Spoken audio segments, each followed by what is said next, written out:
Pinakamadaling hacks o tips upang mapadali ang iyong pag-aaral. Number 1. Ang Pomodoro Technique. Ito ay isang pamamaraan ng pag-aaral na naglalayong mapabuti ang pagtanda ng impormasyon ng ating utak sa pamamagitan ng pagkakaroon ng mga maikling pahinga sa pagitan ng mga pag-aaral. Sa pamamaraang ito, mag-aaral ka ng 20 to 25 minutes at magpapahinga ng 1 to 5 minutes bago ulitin ang pag-aaral.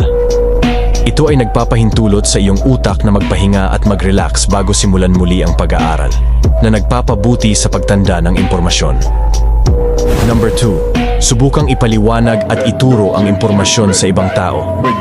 Makakatulong ito sa iyo na maintindihan. Mas maganda ang impormasyon dahil magfo-focus ka sa mahahalagang bagay.